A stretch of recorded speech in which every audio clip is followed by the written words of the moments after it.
ماہنامہ انذار، مدیر ابو یحییٰ، فروری 2026۔ دنیا کا سب سے خطرناک شخص وہ ہے جو اپنا معاملہ خدا کے سپرد کر کے خاموش ہو جاتا ہے۔ قرآن اور گوگل میپ۔ گوگل نے 2005 میں گوگل میپ سروس کا آغاز کیا اور دیکھتے ہی دیکھتے یہ دنیا بھر میں سب سے زیادہ استعمال ہونے والے نقشہ جات پلیٹ فارم میں شامل ہو چکا ہے۔ اس وقت 2 ارب سے زائد لوگ اس سروس کو استعمال کر رہے ہیں۔ پاکستان میں بھی موبائل رکھنے والے بیشتر لوگ سفر کرتے ہوئے اس سروس سے مدد لیتے ہیں۔ اس کی مدد سے مسافر ٹریفک جام اور راستوں کی بندش جیسے مسائل سے بچتے ہوئے کم وقت میں اپنی منزل تک پہنچ جاتے ہیں۔ گوگل میپ سے مدد لینے والے مسافروں میں سے بہت کم لوگ یہ بات سمجھتے ہیں کہ زندگی بھی ایک سفر ہے جس کا اختتام موت پر نہیں بلکہ جنت یا جہنم میں سے کسی ایک پر ہوگا۔ قرآن مجید جنت کی منزل تک پہنچانے والی ایک ایسی ہی میپ سروس ہے۔ یہ مسافر کی توجہ ایک لمحے کے لیے بھی اپنی منزل سے بھٹکنے نہیں دیتی۔ اس کے ہر صفحے پر یہ یاد دہانی ہے کہ انسان اپنی منزل یعنی موت کی طرف حالت سفر میں ہے۔ یہ انذار ہے کہ جہنم کی آگ ناقابل برداشت ہے۔ یہ بشارت ہے کہ جنت ایمان لانے اور اچھے کام کرنے والوں کا بدلہ ہے۔ قرآن جنت کے اس راستے کا ہر موڑ اور ہر یو ٹرن واضح کرتا ہے۔ وہ ہر شارٹ کٹ اور ہر انحراف کو کھول کر بیان کرتا ہے۔ وہ تنگ راہوں کی بھی نشاندہی کرتا ہے اور کھلے ہوئے راستوں کی طرف بھی رہنمائی کرتا ہے۔ وہ بتاتا ہے کہ ایمان سے شروع ہونے والا جنت کا یہ سفر بندگی کی صراط مستقیم ہی پر طے ہو سکتا ہے۔ شکر، ذکر، تقوی، توبہ، صبر، توکل اور عبادت و اطاعت ہی کے موڑ مڑ کر انسان اپنی منزل پر پہنچے گا۔ وہ عدل و احسان کی کھلی شاہراہ کو دکھاتا اور حق تلفی اور ظلم کے ٹریفک جام سے بچاتا ہے۔ جو شخص قرآن کے اس میپ کو اختیار کرے گا وہ بھٹکے بغیر اپنی منزل تک پہنچے گا۔ جو اسے چھوڑے گا وہ ہمیشہ بھٹکتا رہے گا اور آخر کار جہنم کے گڑھے میں جا گرے گا۔ Grand cosmic perspective. دور جدید میں سائنسی علوم، خاص طور پر فلکیات پر ہونے والی ترقیوں نے ایک نئے زاویہ نظر کو جنم دیا ہے جسے گرینڈ کاسمک پرسپیکٹو یا عظیم کائناتی تناظر کہا جاتا ہے۔ اس زاویہ نظر میں انسان کو عظیم کائنات کے تناظر میں دیکھا جاتا ہے۔ یہاں انسانیت ستاروں کی خاک سے جنم لینے والی ایک اتفاقی اور عارضی حقیقت ہے۔ حقیقت اگر یہی ہے تو پھر عقل یہ کہتی ہے کہ پھر انسان کی زندگی کی ساری قد و کاوش مادی کامیابیوں کے لیے وقف ہونی چاہیے، پھر خواہشات کی تسکین پر کوئی پابندی نہیں ہونی چاہیے، پھر اخلاقیات کا معیار افادی ہونا چاہیے، یعنی جس چیز میں فائدہ ہو وہاں اخلاق کا مظاہرہ کر دیا جائے اور جہاں کوئی فائدہ نہ ہو وہاں اس کی ضرورت نہیں۔ دوسری طرف اسلام بھی اپنا ایک گرینڈ کاسمک پرسپیکٹو دیتا ہے۔ یہاں یہ عظیم کائنات ایک عظیم تر خالق کی ادنا تخلیق ہے۔ یہ اس تخلیق کا ابتدائی مرحلہ ہے جس میں ایک طرف مادے کی شکل میں وہ بے کراں ملبہ پھیلا ہوا ہے جس سے ایک عظیم بادشاہی کی تخلیق مقصود ہے۔ دوسری طرف اس بادشاہی کے مالکوں کے انتخاب کے لیے چھوٹے سے کرۂ زمین میں ایک عارضی جنت بنا کر امتحان برپا کیا گیا ہے کہ کون بن دیکھے اپنے خالق کو مانتا ہے اور اس جیسے اعلیٰ اخلاق کو اختیار کرتا ہے۔ تاہم حقیقت یہ ہے کہ مسلمان ہوں یا غیر مسلم، سب کے اخلاق یہ بتاتے ہیں کہ وہ خدا کی پیش کردہ گرینڈ کاسمک پرسپیکٹو کے بجائے انسانی گرینڈ کاسمک پرسپیکٹو کے مطابق زندگی گزارنا پسند کرتے ہیں۔ جو لوگ یہ راستہ اختیار کر رہے ہیں وہ کرتے رہیں، مگر یہ جان لیں کہ آخرت کی بادشاہی میں ان کا کوئی حصہ نہیں ہوگا۔ دھرمیندر کا ترکہ۔ پچھلے دنوں بر صغیر کے مشہور اداکار دھرمیندر کا انتقال ہو گیا۔ اس کے بعد ان کا ایک شارٹ ویڈیو بہت مشہور ہوا جس میں وہ زندگی کی بے وقتی کو غالباً اپنے ہی ایک شعر کی شکل میں اس طرح بیان کرتے ہوئے نظر آتے ہیں: سب کچھ پا کر بھی حاصل زندگی کچھ بھی نہیں، سب کچھ پا کر بھی حاصل زندگی کچھ بھی نہیں، کمبخت جان کیوں جاتی ہے جاتے ہوئے۔ یہ اس شخص کے الفاظ ہیں جس نے دہائیوں تک دنیا کی دوسری بڑی فلم انڈسٹری پر راج کیا۔ جس نے ناکام عاشقوں کے دور میں پہلی بیوی کے ہوتے ہوئے اپنی پسند کی دوسری شادی انڈسٹری کی مشہور ترین اداکارہ ہیما مالنی سے کی، جس کے 2 بیٹوں اور ایک بیٹی نے لیڈ رول میں فلموں میں کام کیا اور نام کمایا، جس نے فلموں سے شہرت ہی نہیں دولت بھی کمائی اور پھر اس دولت کو انویسٹ کر کے ارب پتی بن گیا۔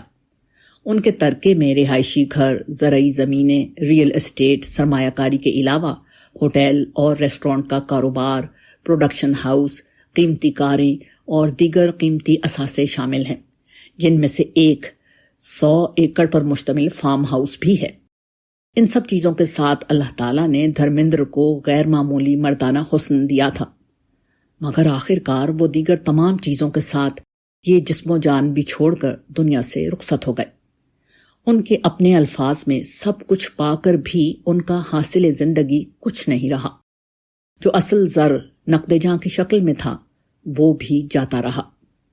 یہی اس دنیا کا المیہ ہے، یہاں ہر انسان ساری زندگی کماتا ہے اور آخر کار نقد جاں بھی ہار کر جاتا ہے، سوائے ان لوگوں کے جنہوں نے خدا کی ہستی کو اپنی زندگی کا مرکز و محور بنایا، بندگی کی، خرچ کیا اور خدا سے ڈرے۔ یہی لوگ ہیں جو جنت کی ابدی بادشاہی کے وارث ہوں گے۔ خدا اور خوبصورتی، جذبات و احساسات کی ترجمانی جب خیال کی بلند پروازی اور ذوق جمال کی دلاویزی کے ساتھ کی جائے تو اعلیٰ ادب وجود میں آ جاتا ہے۔ شعر و ادب کی دنیا میں عام طور پر یہ تمام چیزیں محبوب کے حسن کے بیان کے لیے استعمال ہوتی ہیں۔ اس کا ایک عمدہ نمونہ درج ذیل اشعار ہیں۔ جانے اللہ نے کب تک تجھے شاعر بن کر شعر نازک کی طرح ذہن میں سوچا ہوگا، تب کہیں دہر کے ایوان مصور میں تجھے گنگناتے ہوئے گاتے ہوئے لکھا ہوگا۔ شعر و ادب جذبات کا ترجمان ہوتا ہے، اس لیے یہاں مبالغہ روا ہوتا ہے، مگر حقیقت یہ ہے کہ اس دنیا میں کوئی حسن ایسا نہیں جو اس شعر کا مصداق ہو، حتیٰ کہ آنے والی دنیا میں جہاں خدا واقعتاً ایسا حسن تخلیق کرنے جا رہا ہے جو ہر تصور سے ماورا ہوگا، وہاں بھی خدا کو کسی حسن کی تخلیق کے لیے وقت درکار نہیں ہوگا۔ اس دنیا میں خدا کے ارادے کے ظہور میں وقت لگتا ہے، اور ہو سکتا ہے کہ آخرت میں بھی کہیں اور کبھی ایسا ہو، مگر خدا جو کرنا چاہتا ہے وہ اس کے ارادے کے وقت ہی اپنی حقیقت کے لحاظ سے وجود میں آ جاتا ہے۔ اس کے بعد اس حقیقت کا مادی ظہور رہ جاتا ہے۔ خدا چاہے تو یہ بھی پلک جھپکتے میں کر دے، یا پھر چاہے تو اربوں سال میں کرے، اس کا انحصار خدا کی حکمت پر ہے۔ اس لیے آخرت میں خدا یقیناً ہر انسانی تصور سے ماورا حسن تخلیق کرے گا، لیکن اس حسن کی تخلیق میں وہ شاعر کے سوچنے، لکھنے اور مغنی کے گنگنانے جتنا وقت بھی نہیں لے گا۔ یہاں ایک سوال کیا جا سکتا ہے کہ خدا اگر ہر کام یکساں آسانی سے کرتا ہے تو پھر وہاں حسن و کمال میں فرق کس بنیاد پر آئے گا؟ اس سوال کا جواب یہ ہے کہ وہاں خدا جس محبت کے ساتھ کسی فرد پر نظر کرے گا، اسی قدر اس شخص پر خدا کی عنایات کی سطح بلند سے بلند تر ہوتی چلی جائے گی۔ کوئی معمولی شکل و صورت کی خاتون جس نے ساری زندگی خدا کی بندگی میں گزاری، اپنے اخلاق و کردار کو پاکیزہ کیا، خالق و مخلوق کے حقوق ادا کیے، اپنے ایمان، اخلاص، محبت اور بندگی میں خالص رہی، اس پر خدا کی نظر عنایت اسے کائنات کی سب سے حسین عورت بنا دے گی۔ اسی طرح جس خاتون نے نیکی کی عمومی زندگی گزاری، حقوق و فرائض بڑی حد تک ادا کیے، اس پر بھی نظر عنایت ہوگی، اور اس طرح ہوگی کہ موجودہ زندگی کے ہر حسن سے زیادہ حسن اسے دے دیا جائے گا، مگر وہ پہلی خاتون کا ادنا سا پرتو بھی نہیں بن سکے گی۔ یہ معاملہ صرف عورت اور نسوانی حسن کا نہیں، بلکہ جنت کے ہر انسان اور اس کو ملی ہوئی ہر نعمت کا ہوگا۔ اس کی بندگی اور خدا سے محبت اور شوق کے تعلق میں جتنی شدت ہوگی، اس کی نعمتیں اتنی ہی زیادہ اور جمال و کمال میں اتنا ہی آگے ہوں گی۔ یہ وہ بات ہے جو انسانوں کی سمجھ میں آ جائے تو وہ سب کچھ چھوڑ کر خالص خدا کے ہو جائے، مگر بدقسمتی سے انسان نہ خدا کی قدرت کے کمال کو سمجھ پاتے ہیں اور نہ اس کی نظر عنایت کے جمالیاتی اظہار کا اندازہ کر پاتے ہیں۔ انسان حقیر دنیا کے لیے خدا کے جمال و کمال کے ظہور کی اصل جگہ یعنی جنت کو بھولے ہوئے ہیں۔ وہ دنیا کے حسن کے پیچھے آخرت کے حسن کو چھوڑ چکے ہیں۔ وہ خدا سے پانے کے بجائے انسان سے پانا چاہتے ہیں۔ وہ ہمیشہ کی زندگی اور ابدی راحت پر وقتی لذت کو ترجیح دیتے ہیں۔ عنقریب خدا اور آخرت سے اس بے اعتنائی کا بہت برا نتیجہ ظاہر ہوگا، مگر اس روز انسان کا کوئی پچھتاوا اس کے کام نہیں آئے گا۔ پہلے 3 منٹ۔ اسٹیون وائنبرگ امریکہ کے ممتاز نظری طبیعیات دان تھے۔ وہ 1933 میں پیدا ہوئے اور 2021 میں انتقال ہوا۔ انہیں ڈاکٹر عبدالسلام کے ساتھ 1989 میں فزکس کا نوبل انعام ملا تھا۔ کائنات کی ابتدا، ذرات بنیادی اور طبیعیات کے قوانین پر ان کی گہری تحقیق کی وجہ سے انہیں 20ویں صدی کے نمایاں ترین سائنسدانوں میں شمار کیا جاتا ہے۔ ان کا ایک اور اعزاز یہ ہے کہ انہوں نے مشکل سائنسی مباحث کو عوامی اور عام فہم انداز میں بیان کیا۔ ان کی اس طرز تصنیف کی ایک نمایاں مثال ان کی کتاب The First 3 Minutes ہے، جس میں انہوں نے بیان کیا ہے کہ کائنات کی تخلیق کے ابتدائی 3 منٹوں میں جو واقعات پیش آئے وہی بعد کی کائنات کی اس تشکیل کے ذمہ دار ہیں جو وقت کے ساتھ ظہور پذیر ہوئی۔ ہر وہ شخص جو اس کتاب کا مطالعہ کرتا ہے اس پر یہ بات پوری طرح واضح ہو جاتی ہے کہ ان ابتدائی 3 منٹوں میں ایک خالق تخلیق کا عمل پوری منصوبہ بندی، حکمت، علم اور قدرت کے ساتھ کر رہا ہے۔ مثال کے طور پر کتاب میں بتایا گیا ہے کہ بگ بینگ کے فوراً بعد کائنات میں مادہ یعنی میٹر اور ضد مادہ یعنی اینٹی میٹر دونوں برابر مقدار میں موجود تھے۔ میٹر اور اینٹی میٹر میں بنیادی فرق یہ ہے کہ ان کی کمیت تو برابر ہوتی ہے، لیکن برقی چارج اور دیگر کچھ پہلوؤں سے وہ ایک دوسرے کے الٹ ہوتے ہیں۔ چنانچہ بگ بینگ کے بعد جب ابھی 1 سیکنڈ کا 1,00,000واں حصہ بھی نہیں گزرا تھا تو میٹر اور اینٹی میٹر پیدا ہونا شروع ہو گیا اور ساتھ ہی ایک دوسرے سے ٹکرا کر فنا ہوتا چلا گیا۔ یہ سلسلہ یوں ہی جاری رہتا اور کائنات میں آج اس ٹکراؤ سے بننے والی روشنی کے سوا کچھ نہیں ہوتا، مگر حیرت انگیز طور پر اس وقت ایک واقعہ ہوا۔ وہ یہ کہ میٹر اور اینٹی میٹر کے ہر 1 ارب جوڑوں میں مادے کا ایک اضافی یونٹ جسے بیریون کہتے ہیں بچنا شروع ہو گیا۔ یہ بیریون ہی ہیں جنہیں عام طور پر ہم پروٹان اور نیوٹران کے نام سے جانتے ہیں۔ یہ اضافی بیریون وہ معمولی سا فرق اور پیدا ہونے والے مادے کا انتہائی کم حصہ تھا جس سے تمام کہکشائیں، ستارے، سیارے اور زندگی کی تمام اشکال وجود میں آئیں۔ خلاصہ یہ ہے کہ کائنات اس لیے موجود ہے کہ بگ بینگ کے آغاز میں میٹر اینٹی میٹر سے بہت معمولی سا زیادہ تھا اور وہی بچا ہوا میٹر کائنات کا خام مواد بنا۔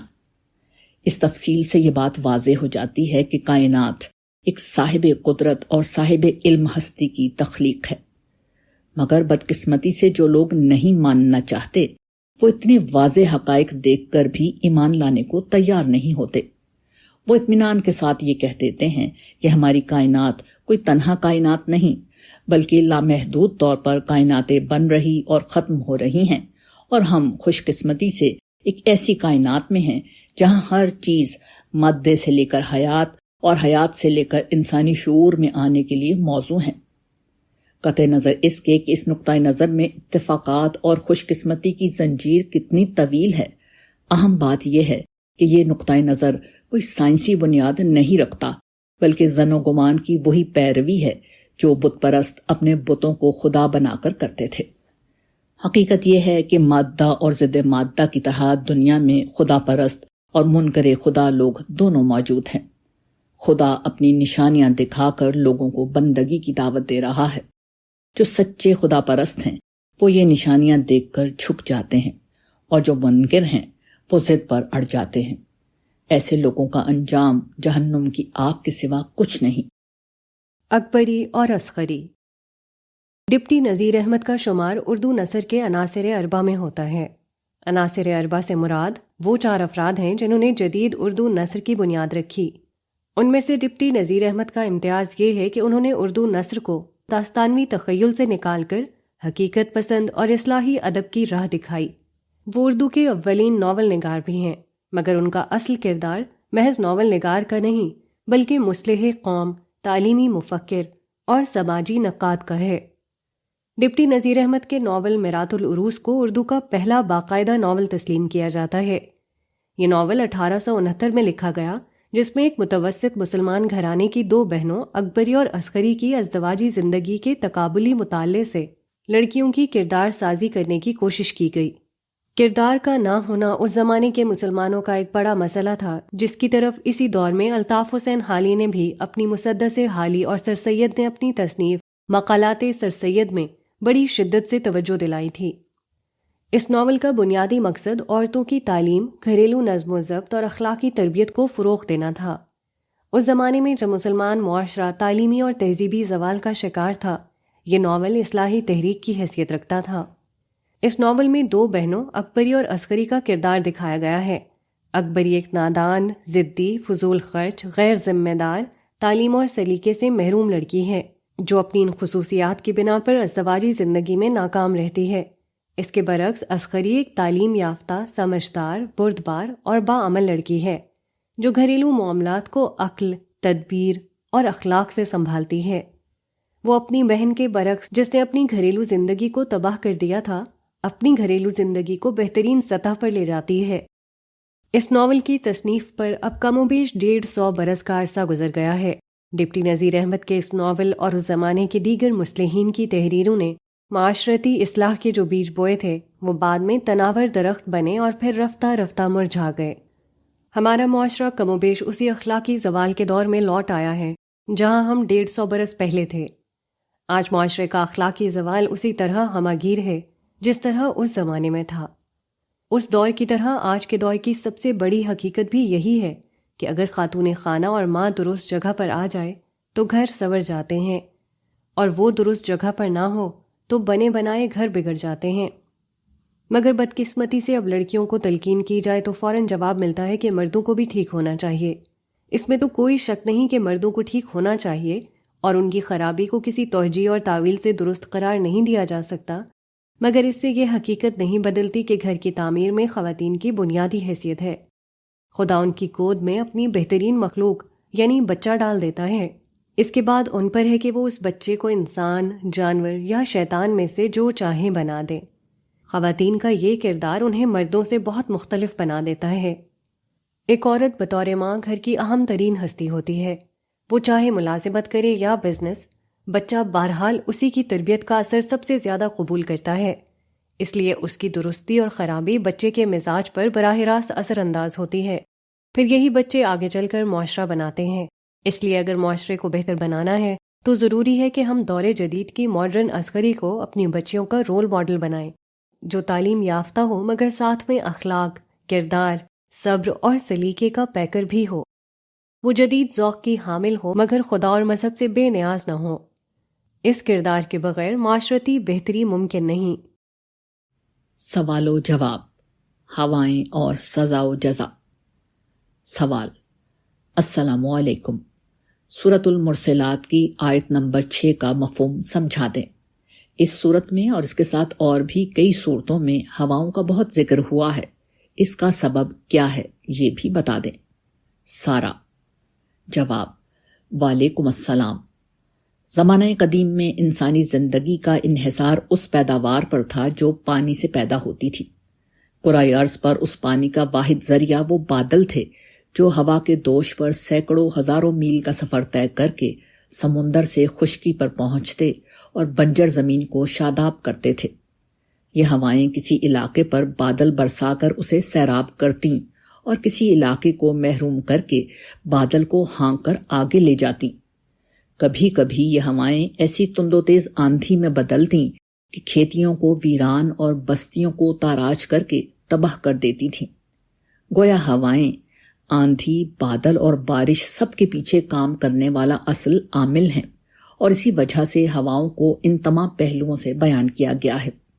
قرآن مجید میں جگہ جگہ ہواؤں کی ان خصوصیات کو سامنے رکھ کر لوگوں کو جھنجھوڑا گیا ہے اور ان کو بتایا گیا ہے کہ وہ غفلت کی زندگی کو چھوڑیں اور بندگی کی زندگی کو اختیار کریں، کیونکہ خدا ہی ہے جو ان ہواؤں کی لگام کو تھامے ہوئے ہے، اور جب وہ ان کی لگام چھوڑ دیتا ہے تو وہ بے قابو آندھی میں بدل جاتی ہیں جو ہر طرف تباہی مچا دیتی ہیں۔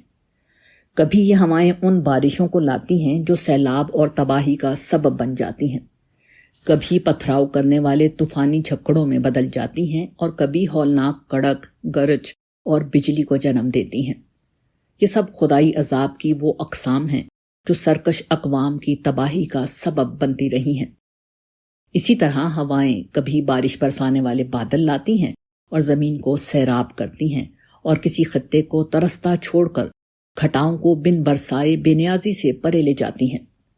سرزمین عرب کے باشندے کسی بھی دوسرے علاقے کے لوگوں سے زیادہ ہواؤں کی ان تمام اداؤں سے واقف تھے، اسی لیے قرآن مجید نے بار بار ہواؤں کے ذکر سے ان کو جھنجھوڑا، اور سورۃ المرسلات کے آغاز میں بھی ہواؤں کی انہی خصوصیات کو اس طرح بیان کیا ہے۔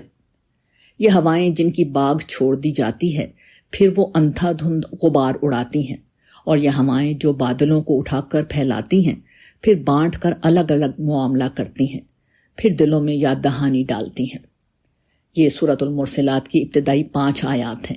ان کے بعد 6 آیت کا ترجمہ درج ذیل ہے، کسی پر اتمام حجت اور کسی کو انذار کے لیے۔